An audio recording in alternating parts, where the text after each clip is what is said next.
I was standing by my window on a cold and cloudy day, when I saw the herds come rolling for to carry my love away. Oh, with a certain be unbroken, oh, night by oh, night.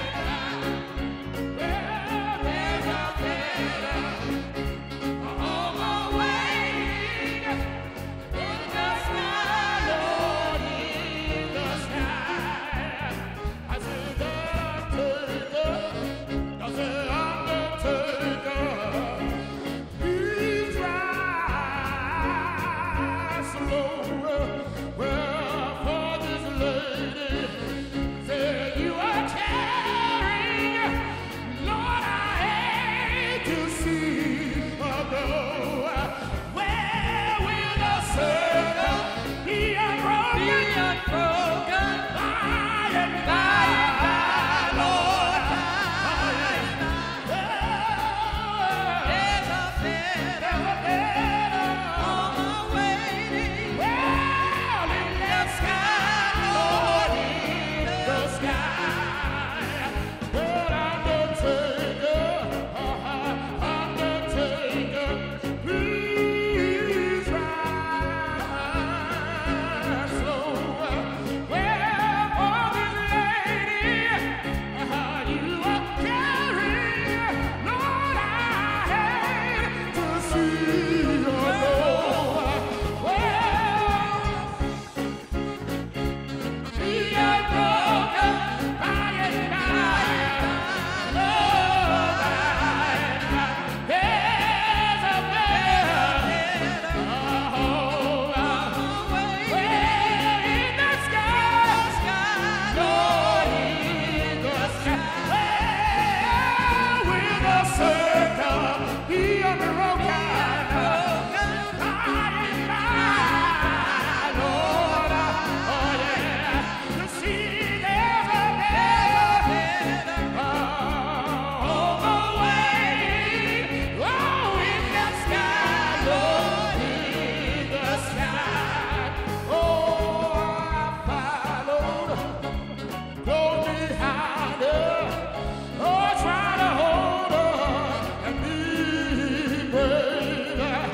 But I could not hide my sorrow when they laid her in the grave. Where will the circle be unbroken by and by, Lord? Well, there's a better on the way. Oh, in the sky, Lord. Well, will the circle be unbroken by and by, Lord? Well, there's a better on the way in the sky. Yeah, yeah. Will the circle, yeah, be unbroken by and by, Lord, by and by. You see, there's a better home in the sky, Lord, in the sky. Will the circle be unbroken? Well, by and by, Lord, by and by. Well, there's a better home awaiting. Well, in the sky, Lord, in the skies. Right now, it is the best part of the service. We're getting ready to hear the word. Please help me welcome Sister Rose as she comes. It's good to be here this morning. The message I'm preaching to you this morning includes me. And when I read this scripture in Jeremiah, you probably won't have your Bible to find it quick enough, so Jeremiah, the 20th chapter, 17th verse, for I will restore health unto thee, and I will heal thee of thy wounds, saith the Lord, because they call thee an outcast. Saying, this is Zion whom no man seeketh after. I preached this message similar many years ago. But you know what it feels like to be an outcast in society? It doesn't take much for you to be deemed an outcast. You're either in a certain class or you're not. And I think that we don't have enough compassion and caring about people. And we shouldn't have outcasts. But because of the way our system of this world is set up, we're measured by different statues. We're measured to whether we're middle class or we're upper middle class or we're rich. Are you extremely poor? We were extremely poor.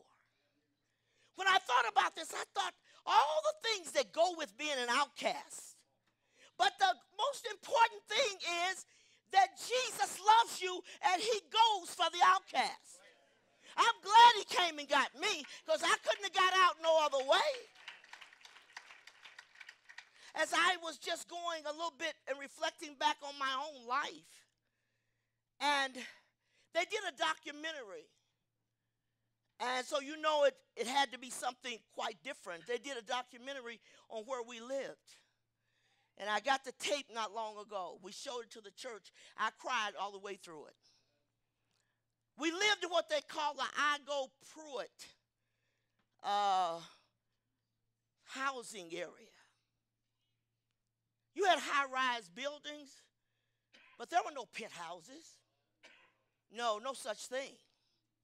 I can remember we started off when I was maybe about 12 years old, staying in a place that used to be a store. And it was so cold. When you go to bed at night, you dare not get up to go anywhere but stay under that cover. This was a store. I'll never forget it. It was on 2501 Prairie Avenue. Now, that's a long time ago. But some things have a complete impression in your life, and they stay there forever. And I remember this is the door that when you open it, the bell rings on it to let you know you got somebody there to buy something. I was reflecting a little bit as I thought about this message. Then we put in for what they call the housing area. I Go and Pruitt were two different separate housing areas, but they were close together. The sad part about it, they said they were doing this, building this for the poor. The truth was, in the documentary, that it was a place to get rid of the blacks, the poor blacks. So they put us downtown in this section because the whites did not want to live anywhere close to us. It was a bad look. Nothing is worse than you trying to understand and comprehend. Why are you treated different? What is this? I did not know. I was very curious as a young girl, asking questions. Why is this? Why are we treated different? Why do we live like this? I wanted to know, understand, what's the difference between us? Nobody talked to me about it. We moved from off of Prairie Avenue into the projects after applying for it. And I can remember me and my sister going in there and was so excited. You had concrete floors, painted a dull, deep gray. But we had a real kitchen, a brand new refrigerator, hot and cold water. I remember me and my sister running through the house thinking, my God, this is beautiful. Never seen nothing like this. And we had our own room and we was jumping up and down and so excited from where we come from. Little did we know it was a matter of time before it would be proven that if you don't change people, you don't change people by moving them from destination to destination. You got to do something for us inside. We moved into the projects. We stayed on the 3rd floor. Never forget it. They were 11 stories high. We wasn't there very long before elevators was used for restrooms. Graffiti was everywhere. You could not believe it. At night, you had to get into your house because that's when the drug dealers and the people with guns and all this would go through that housing area.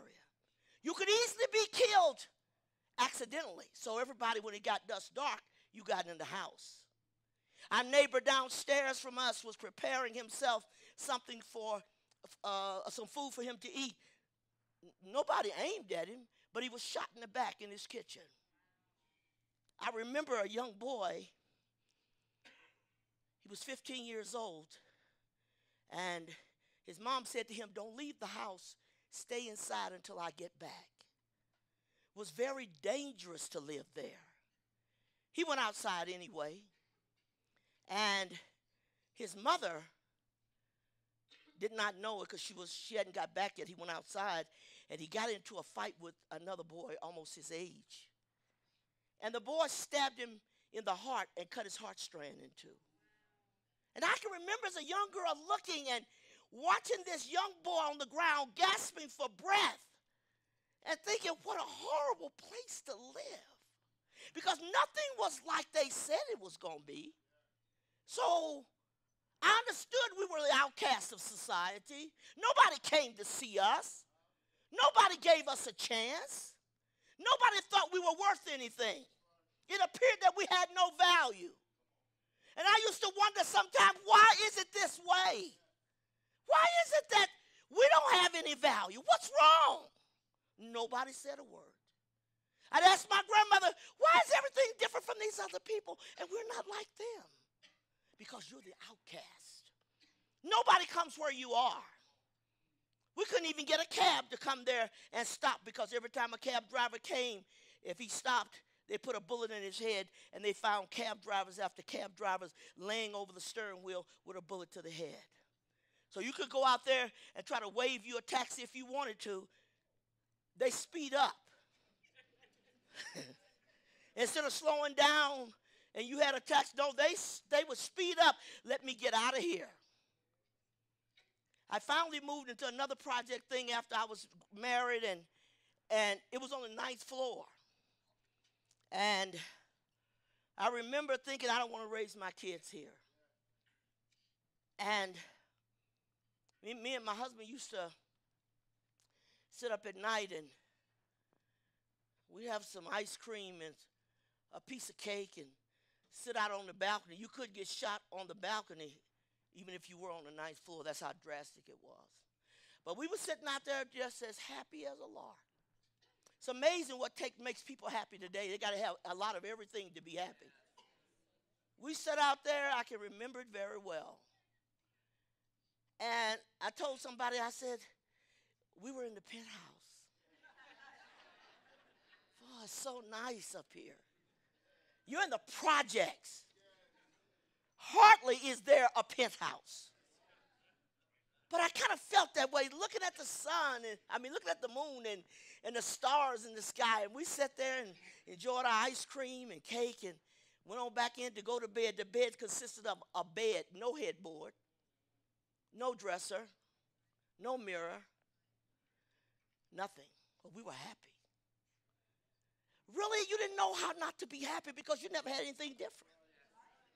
So sometimes you stay in a situation so long, you start believing this is the situation for everybody. But it's not. So I can remember being treated as the outcast. And if you went among anybody that wasn't in that category, it seemed so distant and so far. And I looked at that and thought, wow. I used to look at, there was a lady that went to our church named Sister Cotton. I'll never forget her. At Easter time, her little girl would just be full of ruffles and this pretty dress and all this. And I used to say, oh, I wish I had a pretty dress.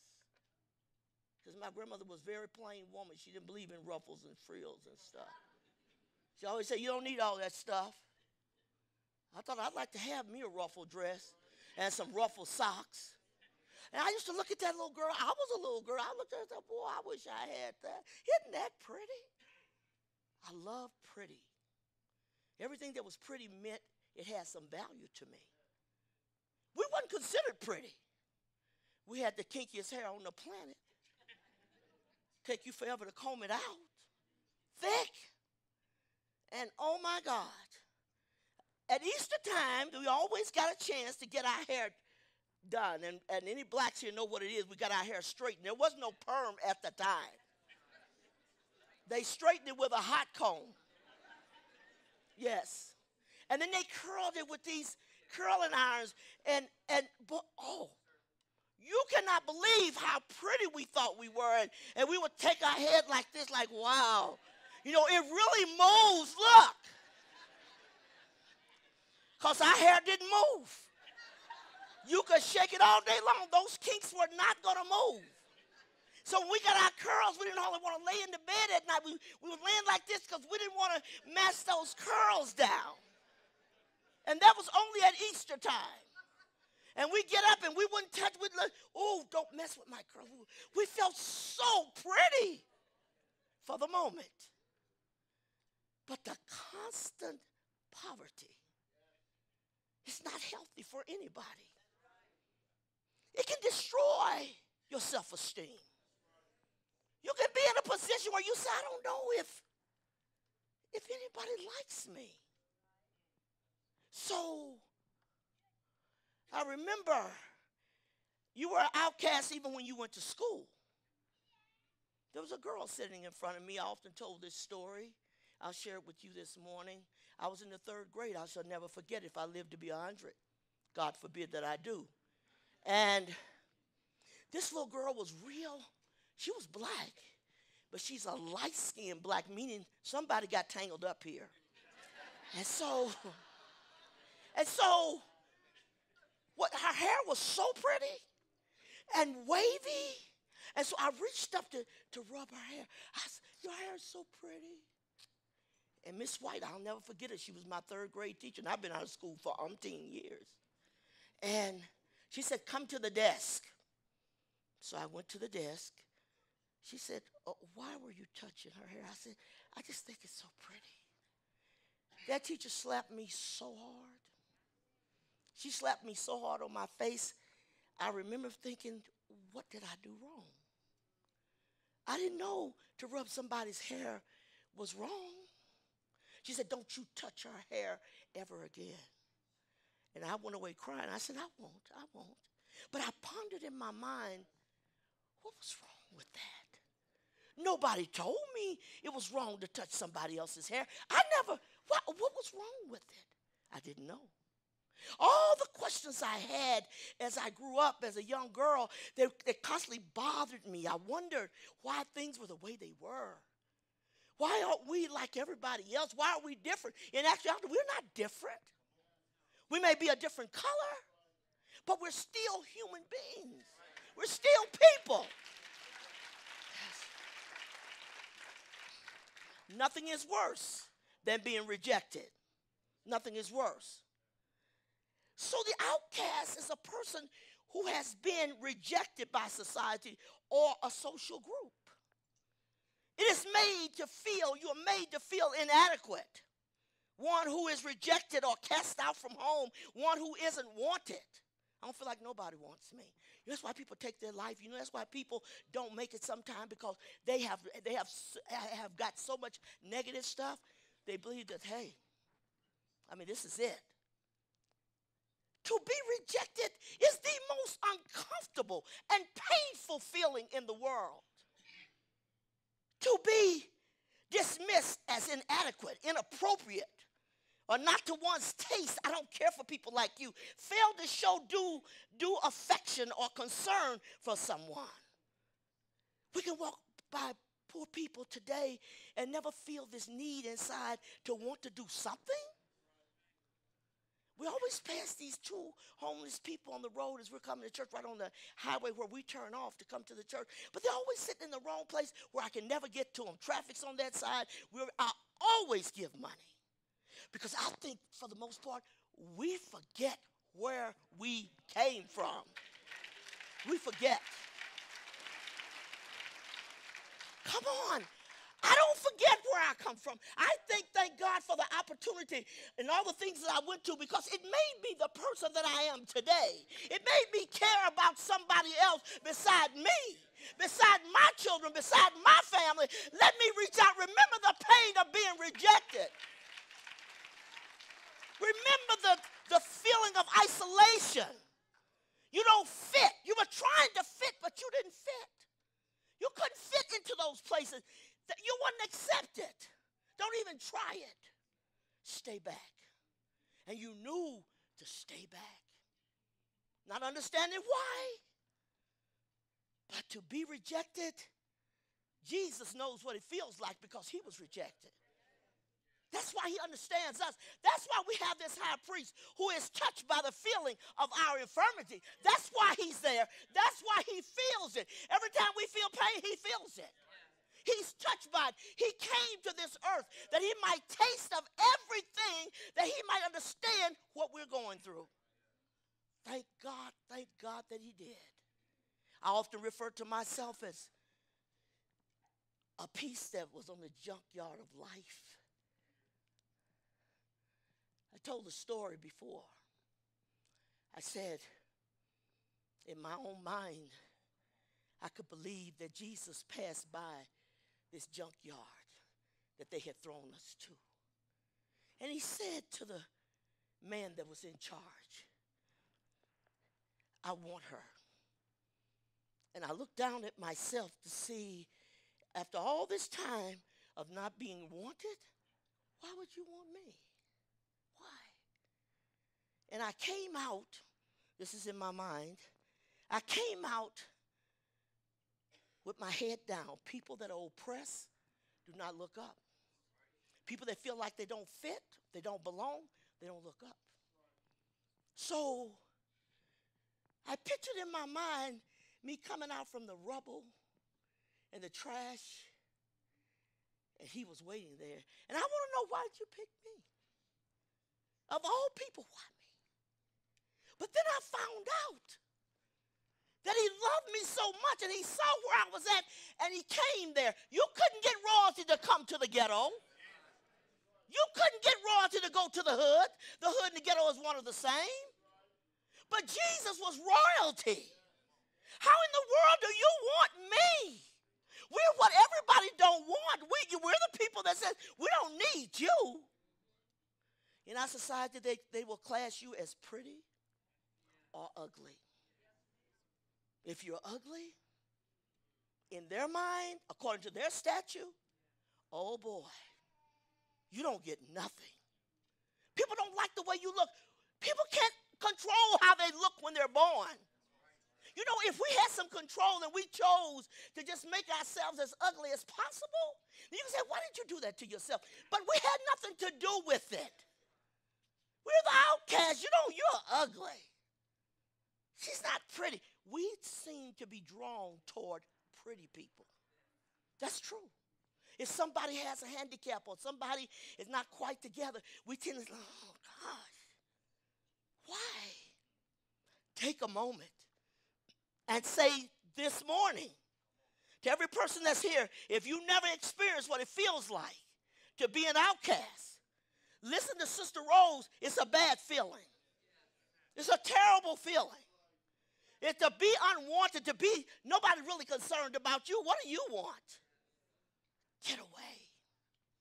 Listen what the word says. In James, I was reading this yesterday, day before, and listen what it says. It says, my brethren, have not the faith of our Lord Jesus Christ, the Lord of glory, with respect to persons.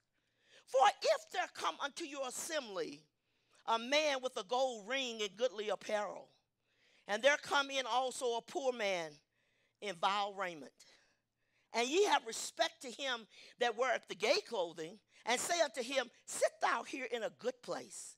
And say to the poor, stand thou there or sit here under my footstool. You imagine that?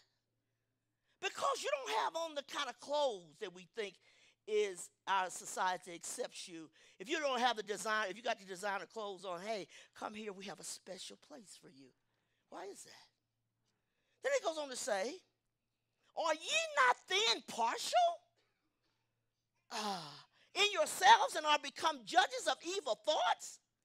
Hearken, my beloved brethren, hath not God chosen the poor of this world, rich in faith, and heirs of the kingdom, which he hath promised to them that love him? But you have despised the poor. Do not rich men oppress you and draw you before the judgment seats?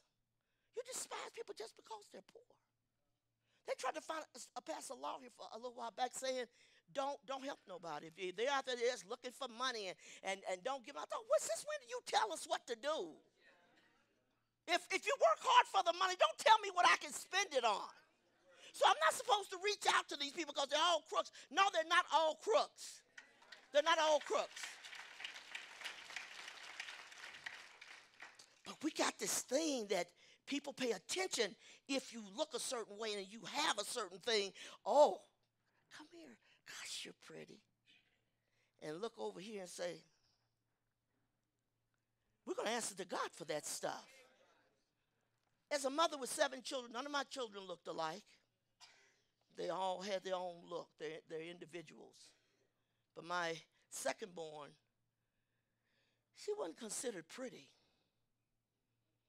She wore little horn-rimmed glasses. She was half blind early in life. And my oldest daughter was really pretty. I mean, everything that society would call pretty, she was. But when they see my other daughter, if we were in the car together and I pick them up from school, somebody would say, oh, is that your sister? That's exactly the way they did it. Oh, my God. Because she didn't look like Niecy looked. I thought my daughter, she turned out to be a beautiful girl. A beautiful girl. Stand up, want to let them see you, honey.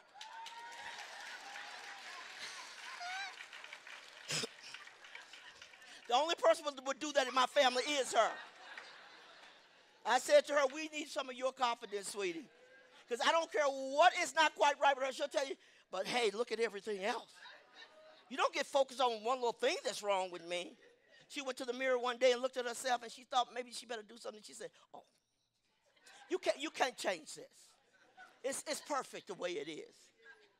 But she built somehow a place for herself to say that I'm as good as she is. And I always taught my kids, you respect each other, you love each other, and we don't try to change each other. We accept the person for who they are. You know how many times we think we get married, we want to change somebody. You marry me for who I am today. I don't want you to change me. I want to be the same person. I don't need a makeover. Thank you, ma'am. We always want to change people. If you had this, if you had that, you would look so much better. If you had this and you had that, oh, can you imagine what you would look like? I like me. You need to like you. In spite of whether you measure up to society's rules or not, like yourself. But don't stop and stay in the place where you started. Get up and make a life for yourself. It should never be in the church that we got partiality. It shouldn't be anywhere in the world, but it's everywhere. I remember going into an exclusive store in Denver, and there was the salesperson that was working there was getting chewed out over the phone by a rich person. And I stood there and listened to her because she kept saying, I tried to find what you wanted, but I can't find it anywhere. I checked the other stores, and I can't find it. And this woman was chewing her up and spitting her out. And I looked to the last, I said, hang up in her face. And she said, oh, I can't. It'll cost me my job. I thought, are you kidding me? You've been very nice to this woman. You've told her how you looked and how you went everywhere you could go trying to find this. And she's still chewing you out.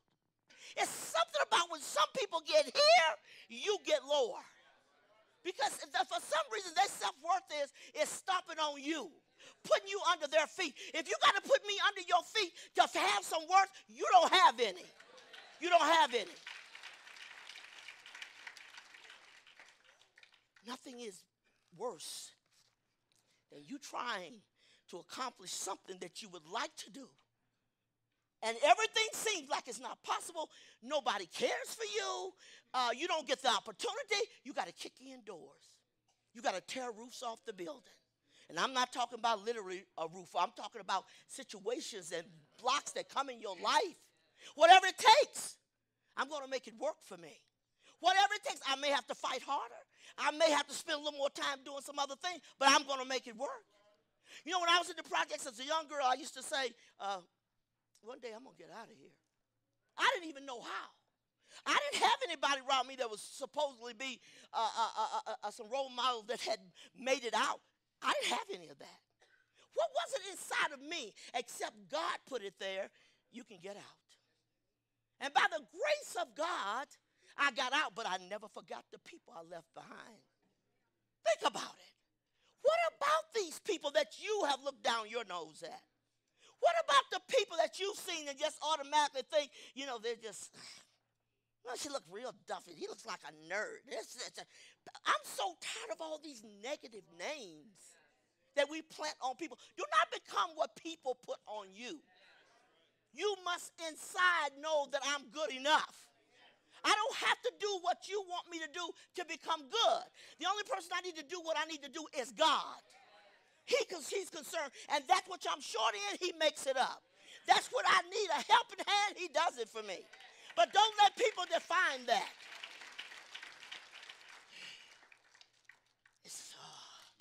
Let me tell you about this, and I never saw this until yesterday, as many times as I preached this message. He said, Jesus answering said unto his disciples, a certain man went down from Jerusalem to Jericho. Now look at this. He doesn't even have a name. I didn't notice that till yesterday. A certain man went down to Jericho. So he wasn't recognized. He wasn't Rockefeller. He wasn't any rich person. I mean, this man is defined as a man, a certain man. Says, went down from Jerusalem to Jericho and fell among thieves, which stripped him of his raiment and wounded him and departed, leaving him half dead. And by chance there came down a certain priest. This is supposed to be a preacher that ain't worth nothing.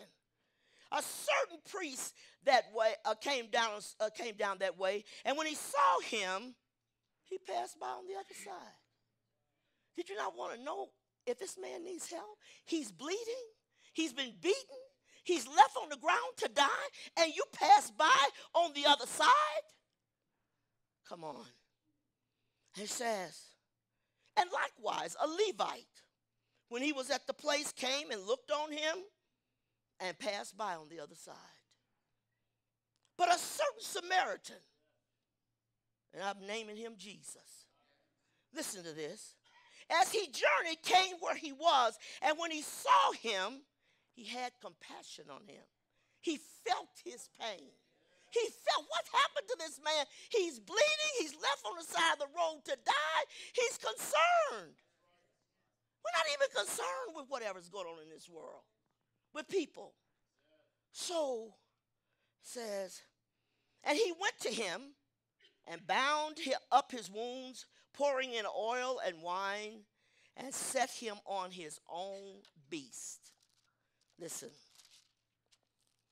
And brought him to an inn and took care of him. And on the morrow, when he departed, he took out 2 pence, gave them to the host, and said unto him, take care of him. And whatsoever thou spendest more, When I come again, I will repay thee. Which now of these three thinkest thou was neighbor unto him that fell among the thieves?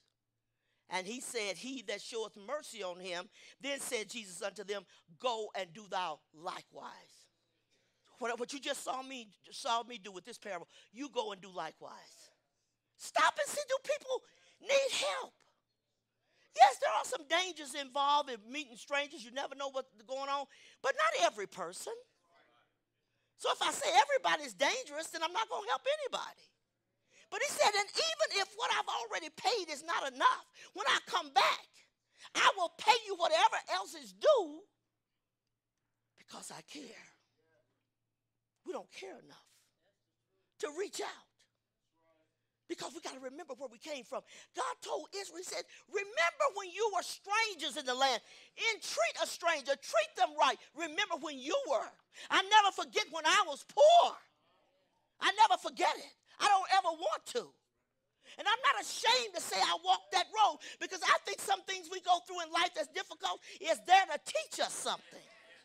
It makes us say, okay, go out there. There's more people like you, Rose. There's more people like your sister.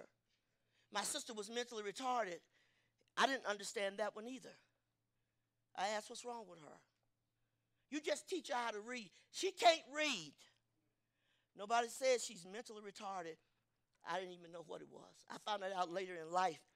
Oh, my sister's mentally retarded. But when I tried to teach her to read, she couldn't understand. And I was always very quick to catch things and learn things, but my sister wasn't. They had a special room at the school, and this is what the kids called it. That's where all the crazy people are. That's where the crazy people are. Think about it. And my sister was in that room. And I said, why do they call them crazy? Because they didn't like them, because something was wrong with them. There's not a person in this room this morning that something ain't wrong with you. Yes. For sure. Every one of us in here, I don't care how good you look on the outside, something's wrong. Something not fitting, something not up to par. Let's take a step back and look and see and understand. So, if you're mentally retarded or even looks like you are, a society separates themselves from you. Get back. I've seen this happen. On the plane, and we were traveling, if a little cute girl come along, and she's blonde, and I'm not against blondes. I think they look pretty. I wouldn't be pretty as a blonde, but, you know, some people look pretty. And she was wrestling, trying to get her suitcase up there. And, I mean, a couple of guys got up and said, hey, hold on a minute, let me do that for you. We wrestled to put ours up there. Nobody said, hold on a minute, let me help you. Sitting right down there like they don't even see you, and the bag is heavy, and you're trying to get it up in the overhead. Nobody said to you, wait a minute. Like, in their mind, no doubt thinking, get the bag up there, and don't drop it on my head in the process.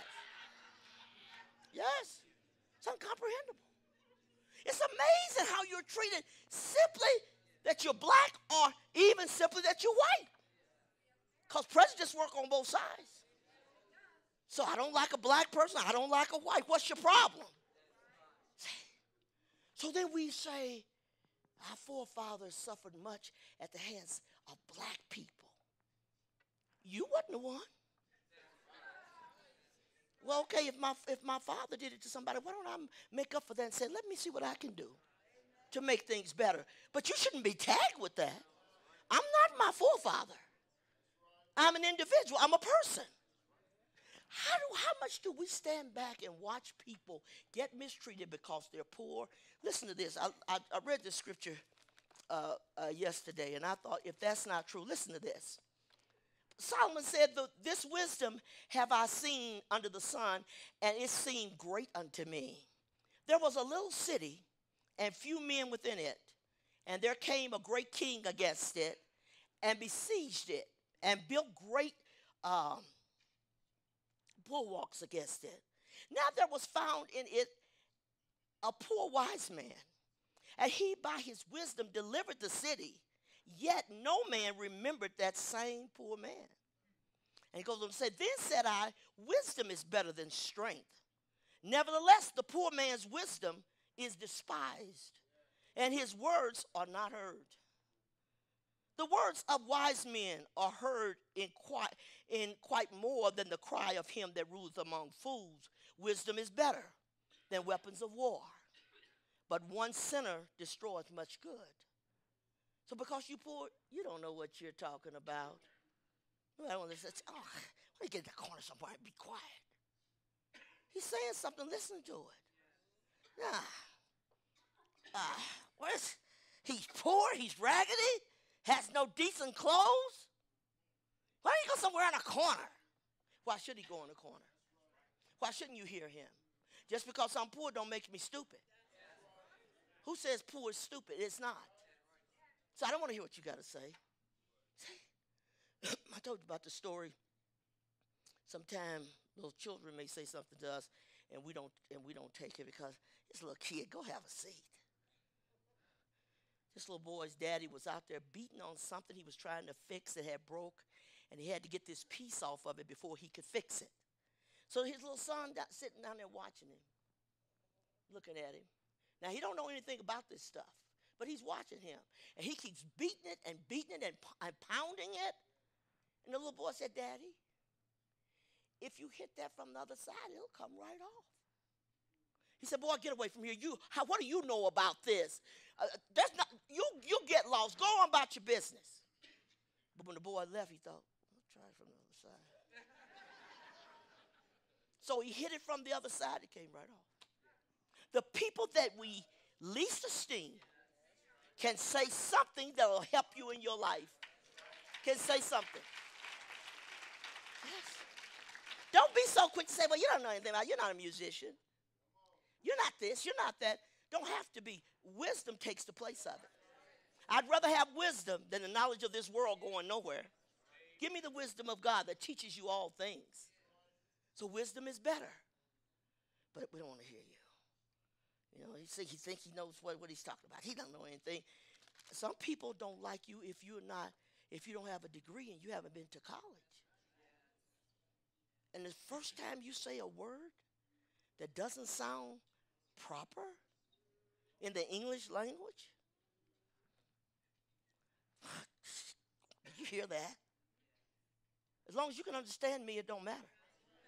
I may not know every word to put in place as you do, but I can get the message across. If I get the message across, why can't you look at the message rather than the words I use? No, we can't do that because we're so educated that we're stupid. We know everything because I went to college. I got my degree. And can still mess up. College don't make you smart. No, a lot of dumb people went to college. It's true. They made it somehow. But now I don't like you because I don't like the way you sound. Or if people have an accent, you don't like that. I just learn our language. Learn our language. Let them talk. They're expressing themselves. Give us a break here. Do you not care? Do you not even feel that maybe this could hurt this person's feeling if I treat them like that? No. Stop for a minute. Say, you know what? I'm going to change the way I feel about people. You know what? We look at a person and we decide who they are about one look. Rest assured, you don't even know that person. You don't even know them. Give yourself a chance to know them. Don't be rude and nasty for no reason. Don't listen to you. God forbid we get fat in this society. They don't like fat people.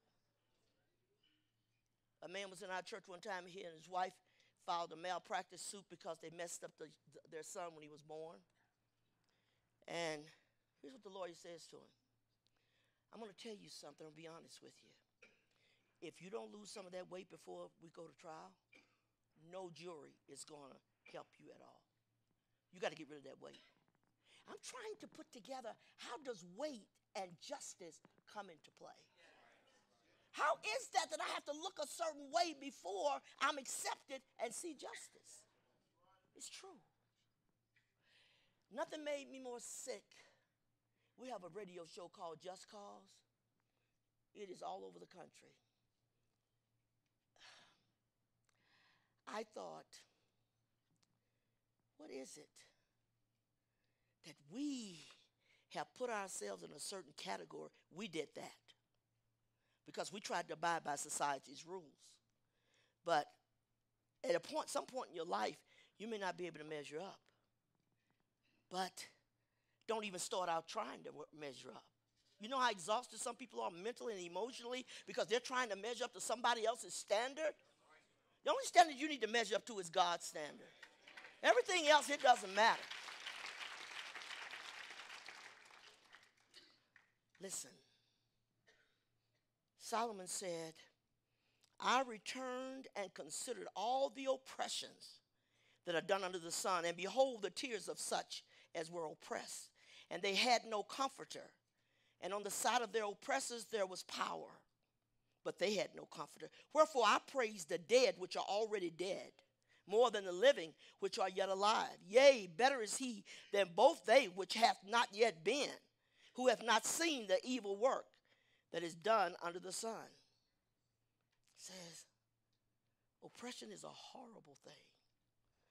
When somebody oppress a person, put pressure on them, needless pressure, and they don't really care.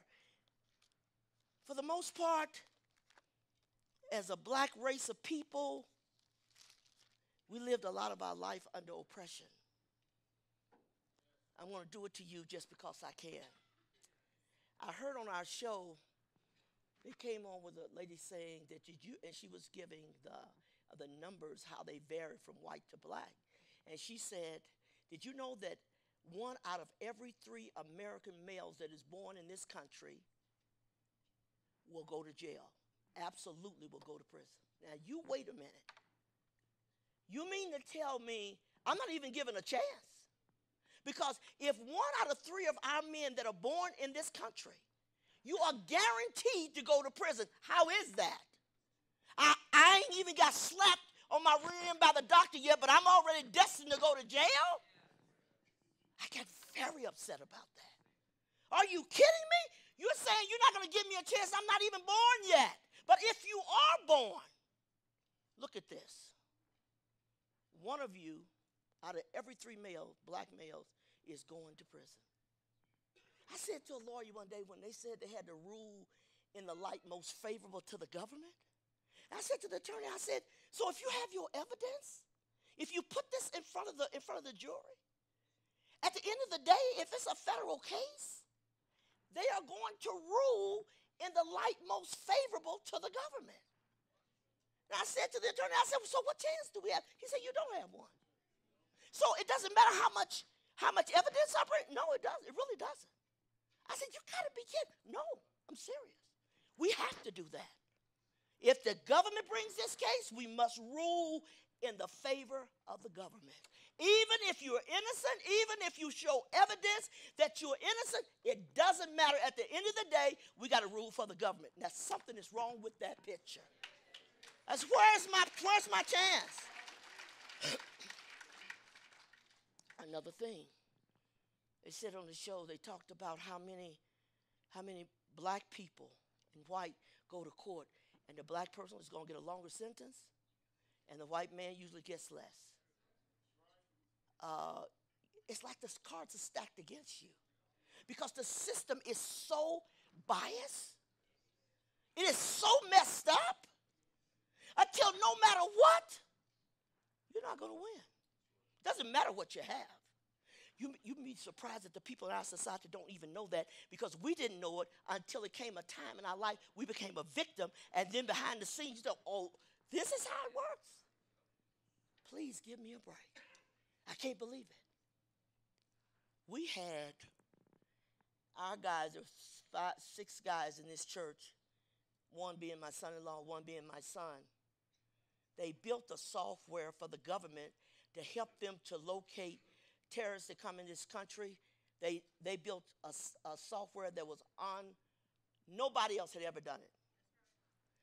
Homeland Security requested them come to Washington and to give demos of it. Everybody that was anybody in law enforcement, from the Secret Service, the FBI, ISIS, it don't matter. It's all the law enforcement people were at that meeting. They gave a demo. Homeland Security officials said to them, "We have never seen a software like this ever, and this is what we've been looking for." Okay. Some of the large corporations that had defense contractors and what have you, contracts, they told them, get in touch with this little company down in Colorado Springs. If you want to do something, work with that little company. There was about 20 blacks, whites, and other minorities. They called back and said, you know what we're going to do? We're getting ready to do the budget. We're going to put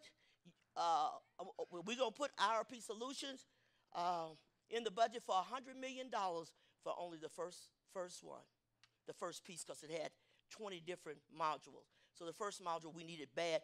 We're gonna put you in the budget for $100 million. Very expensive software.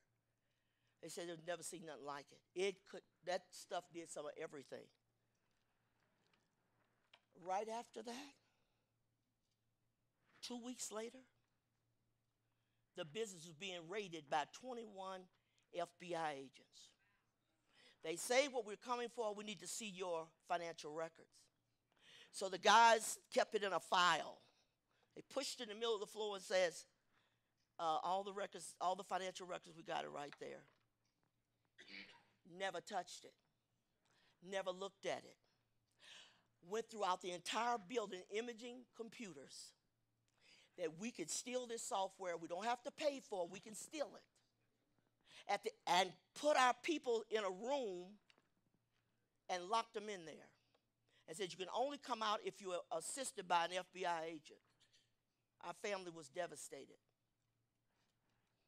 They stayed there from 9 in the morning to 10 at night, going through all of the computers, and they left with boxes and boxes. They didn't get the software. That's where they didn't get what they came for, because it never had been put into the main computer. But they thought they had it. 2 weeks. 2 weeks. When you're going into the budget, they're not going to give it to you. And then one of the FBI men looked up at our security camera and said, and made fun of it, laughed like that, and said, if a white woman wanted to work up here, would you let her work up here? There were whites up there. There were all nationalities, some from India, different places. They were up there. Couldn't do it. You're talking about injustice. I know what it feels like. When I hear of it now, I get sick inside. Oh my God, I know your pain. It was done because no little black company is getting ready to get $100 million, and the big boys. We were told by one of the executives from Motorola. He said, "What are y'all gonna do when the big boys come for you? They will be here." We didn't even know what big boys were. Who is the big boys? Oh, we soon found out. Because you're not gonna get a fair shake. As much as we've been told that it's gonna work, 9 times out of 10, if you black, it ain't working. That's the gospel truth. So where do we go? Now we're on the Hill with Congress now. We've been there for over a year now with the congressmen and senators who is now saying, come, let us look at this case. Something is wrong.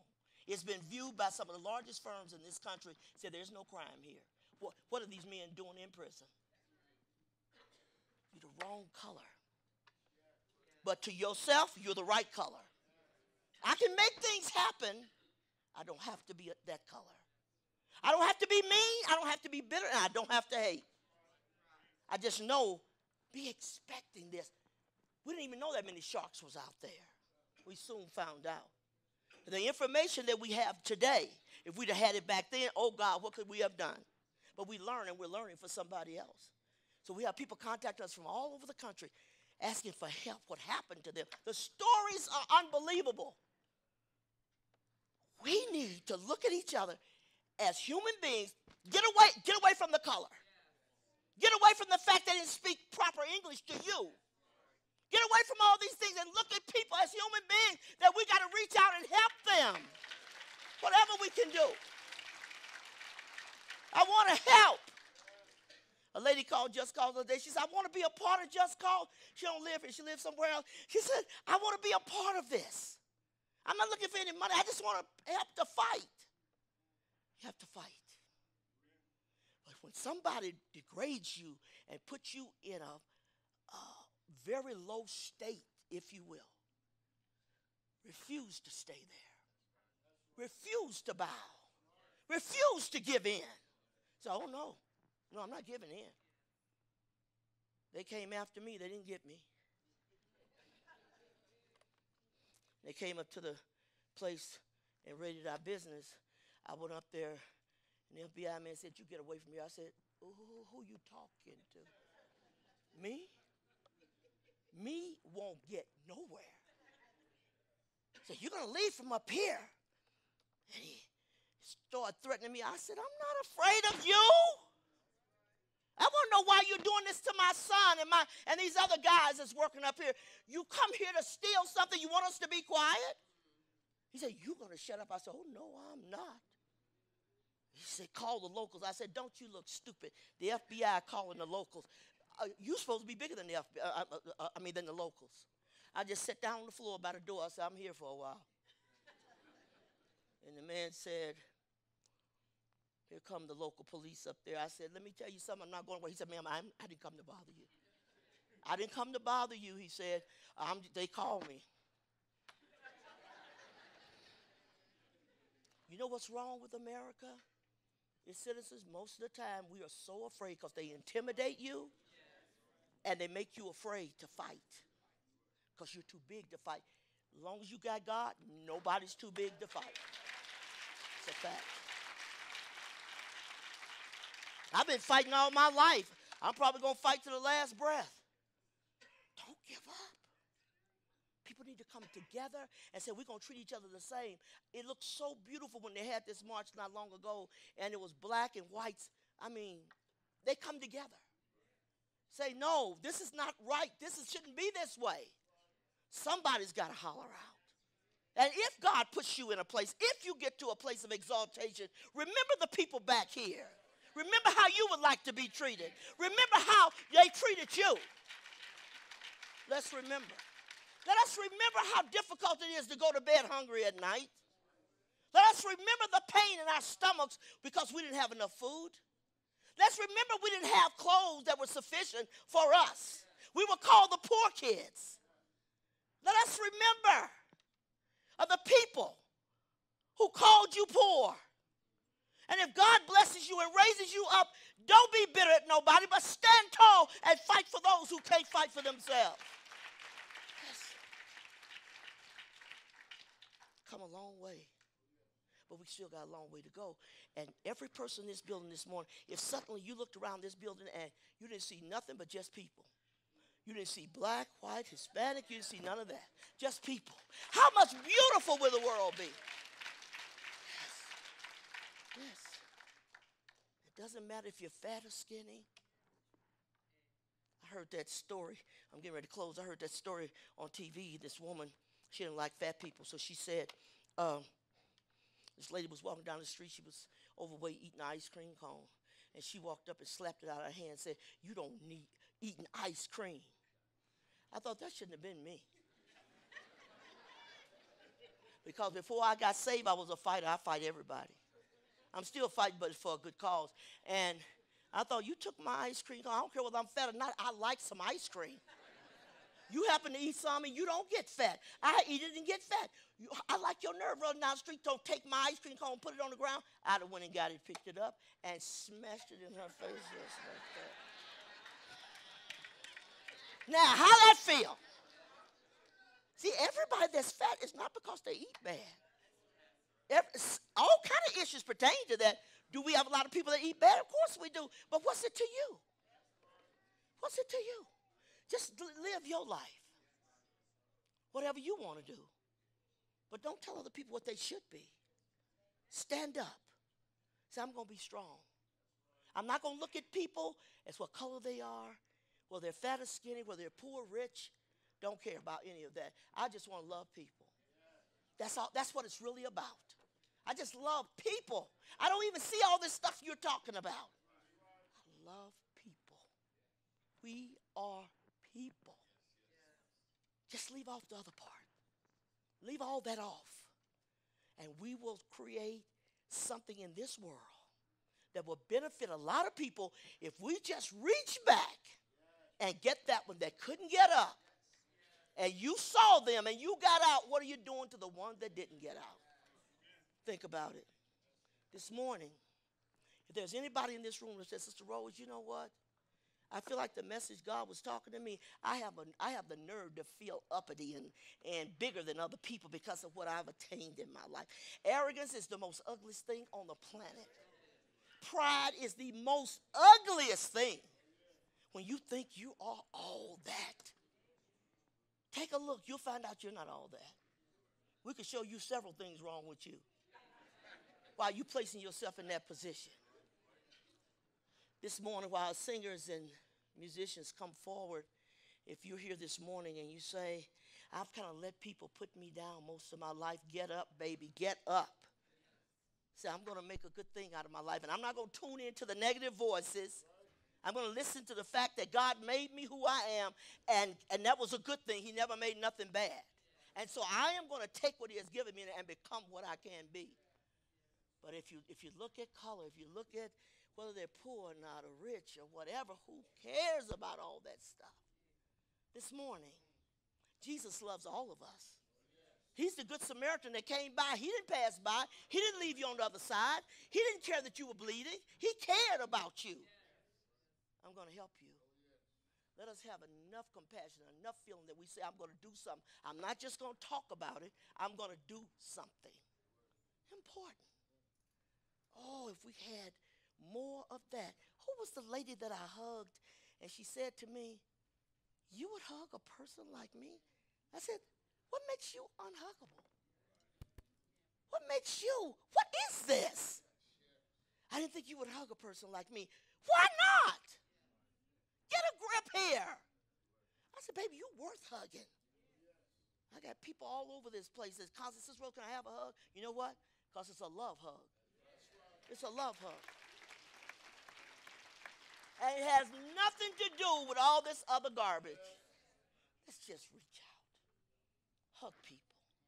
I was in a white organization in Oklahoma at a church, and me and Sister Austin, they were all white. It was two blacks.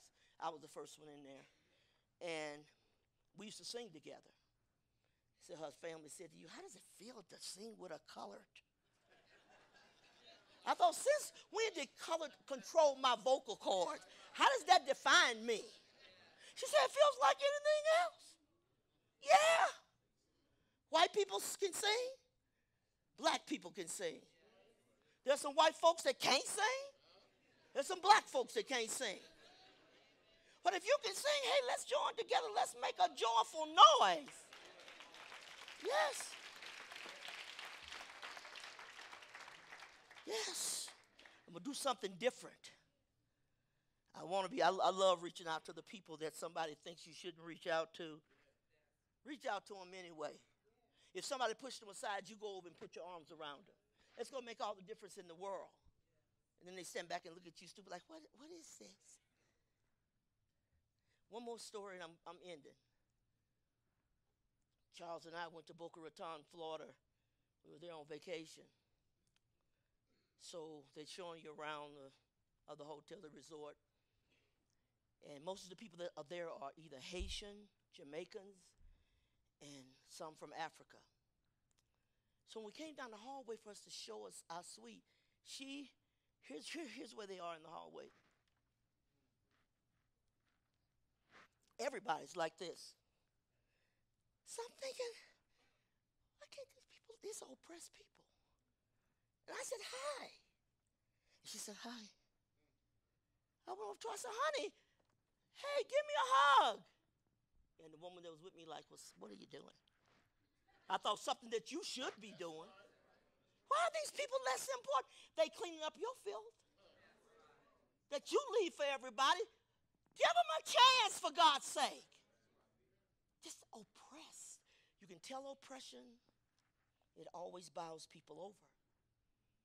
If you feel good, confident, you can look a person in the eye and talk to them. Otherwise, you talk under eye like this. I just made it a point. If you want to look stupid, I'm going to make you look stupid. I'm going over and put my arms around these people. These people are going to help me while I'm here. They're going to clean my room for me. They're going to clean my bathtub. I don't think I don't owe them a thank you? Yes. You know why I thought about it? Because I walked that road. I was in a hotel, a worker in a hotel. Boy, they disrespect you. I remembered that. That's why they're doing that to them. They did it to us. You get cussed out the door. Maid, get away from my blankety, blankety, blankety, blankety, blankety, blank.